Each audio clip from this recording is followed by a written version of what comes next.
All right, welcome back to video number 4 in the DIY Do-It-Yourself Bestseller video course with Justin Popovich and Brad Goss. Next question we want to address in video 4 here is, what is your book title? And it seems like such a simple question, and I probably would have kind of laughed at anybody else who told me I needed a whole lesson on this until I started talking to Brad. And Brad, not only your book, but a number of the projects that we've both been involved in with mutual clients and even watching you with some of your legacy clients over the years. Book title is enormous. It's possibly the most important step in the entire process. And we see countless authors still getting this step wrong. So what are some initial suggestions that you would give to people when it comes to titling your book? Yeah, it's funny. I'm with you. To me, this I always knew that this was important, but I think a lot of people try and make this step easy, and they try and make it Try to blend skip in. through it quick. Yeah, they try and make it blend. And the best advice I can give, and I know this doesn't work for everybody. Some people are going to hear this and be like, "Well, yeah, that works for you," but I'm old and I do things differently, or whatever. Whatever you're thinking to yourself right now. Your title needs to be provocative. It needs to be juicy. It needs to offer. It needs to create so much curiosity. The sort of best analogy I can draw is, think of your book title as a magic trick, right? Like, I love the magic trick analogy because you want to know the trick. Yeah, we all want to see. It's inherent, right? You walk by a magic shop, and the magician's in there, and the salesman's in there, and he's got his little tux on, and he's got some pom pom in one hand and the glass in the other hand, and he does some weird stuff, and boom, the pom pom's in the glass, and you're like, oh my god, how did he do that? Right. Well, you have to buy the trick to find it. Well, you know what? A lot of people just buy the trick just so they can find out how he did it, because he won't show you. He'll show you after you pay for the trick. He'll show you how to use it. And then you're let down. Well, yes. Often you are, yes. Oh, there was a trick. Well, of course there was a trick. That's why you bought it, to find out what it was. It wasn't actually magic. Sorry.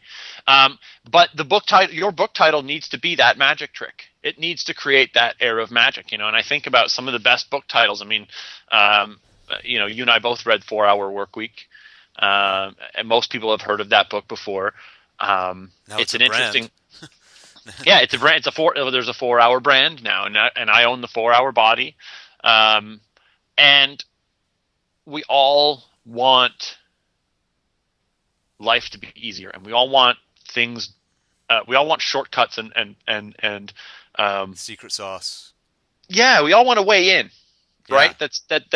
That's easy and fast, and doesn't require me to do all the work all the other chumps are doing, right? And that's why that book sells well, because we all know we're not going to end up working 4 hours a week, and even the author doesn't work a 4 hour work week. I can guarantee it. It's a mindset shift, and it promotes a radical lifestyle change that gives the buyer of that book says to themselves, if I can get halfway here, I'll be happy. If I can get 3/4 of the way to this, I'll be happy. It's so ridiculous that you have to drill down more, right? Yeah. And well, I don't know anybody it up because they want to look inside. Is there an answer on page 3, or what? How is he doing this? Exactly.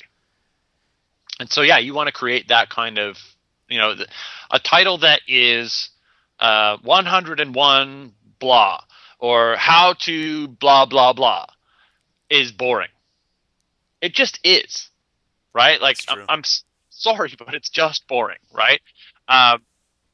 Imagine you were writing a book about style for men, right? I'm just going to let's just have a discussion about a book right now, right? Let's say you're writing a book about style for men, and you want that book to sell, right?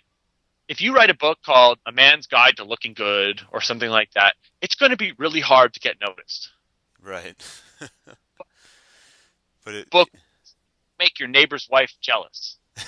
Yeah, exactly. What? What if it was how to?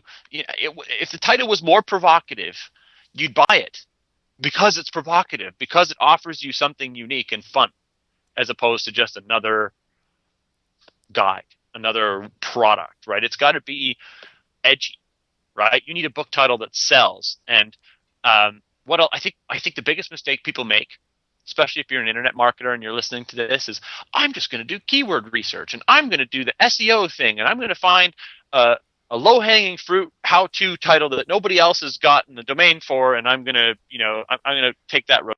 That is the worst road you're ever going to take in your entire life. Don't even think about that for a second. Keyword research is not important when it comes to your book title. It's just not. And I know a lot of SEO people are going to be barking at me for saying this, but it's just the truth. Your book title should be so awesome that it becomes a search term.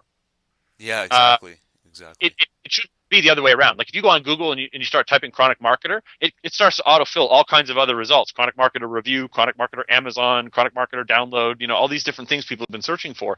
It's become its own search term. Um, and you need to have a book title that can do that. And there's really no other way to do that than to just be provocative and be willing to shock someone. Yeah, and even your little example there, I love the tip you always give in our various client meetings, which is to come up with picture words. Yeah, Or words that instill images, because everybody thinks in images anyways, right? If I tell you to think of your car in your driveway, you don't see the word CAR in your head. You literally see your car, and it's very very powerful, because if your book can paint a picture immediately in my mind, I link it to something, and if it's got that curiosity factor as well, it's like I have to get this thing. I've got to pick it up and take a look inside. I just need to know, and it connects with people on a whole different level, and that's why Brad's example of how to 101 steps to be more efficient. Like nobody's going to buy that. It's terrible. And further to that, you can get a lot more creative when you're using picture words and you're thinking along these lines. And this often comes in handy when you're trying to buy the domain for your book title. If you come up with your own word, I know you and I do this all the time, Brad, for ourselves, for our products, and for our clients, where we just invent a word and the domain happens to be available, but it's also a curiosity inducing kind of thing. I don't know if I can come up with any specific examples now, because a lot of them are projects that we're working on. We can't necessarily disclose the details, but we've tons of great examples where you just create your own word. well, I'll give you one that's outside of a book title. My company's in the process right now of developing an iPhone app. It's almost done. I've got the prototype on my phone. I've been playing with it, and it allows you to frame pictures essentially, right? But it's a little more business focused. So like some of the frames, one of the frames is like red curtains with microphones at the bottom, so it looks like you're doing like a press release or like a press conference. And there's like all these different, today's special and all these different frames that you can put around pictures. So we ended up naming the product because it's an app. We wanted the name to be short. We ended up calling it Frampix, Frampix. So think like a pharmaceutical company, right? Pharmaceutical companies these guys are wizards at coming up with product names that sound really good. Like Plavix and these types. Yeah, and they're always short and punchy and easy to remember. And they sound very very official, but if you think about it, like a lot of really popular books on the shelf today are hybrids of two words. Like one of my favorite books is Freakonomics. Yeah, yeah, good point. Title, right? Because a book about and like dude, I'm the last guy to buy a book about economics. Like two economists writing a book, it sounds, they put the word freak in front of it, and and I think their cover image was simply just an apple that was sliced in half and there was an orange inside of it. Um, Simple Photoshop job, but it created that curiosity. That single word made me want to drill down. What is this? Yeah, In the back, they had some cool facts that made you rethink the whole world around you. And so it makes you want to read more. So yeah, take two words and stick them together. One of my favorites, and again, I love pharmaceutical companies for this. They're the best. One of my favorite product names ever is Premarin. It's a drug for women who are going through menopause. It's like a hormone replacement therapy. But Premarin is a hybrid of three words. Premarin sounds really nice, but it comes from pregnant mare's urine. That's actually what's in the pill. oh my goodness. It's made pregnant mare's pee, and call it Premarin, and it sounds nice. So like don't be afraid to take two or three words and kind of pull out some vowels and consonants and see what happens. Yeah, when you're going to give yourself a better chance at finding a domain for your book that's still available and you can go and register it, which definitely helps, obviously. Sorry, yeah, doing all of this too, you definitely have to have a GoDaddy window open because you want to make sure that the .com is available. If it isn't, it's going to be a lot harder for you to brand. So I would still look for a .com domain in this day and age. If if you can't find it, and someone else has a website with that name, you may want to rethink your title. It's not life or death. I know a lot of successful authors have done it, and a lot of movies have With been a made with, .net or something, yeah. yeah, or the book at the end of the or whatever. Yep. It's not the end of the world, but something that is available as a domain. And the last tip would be think alliteration.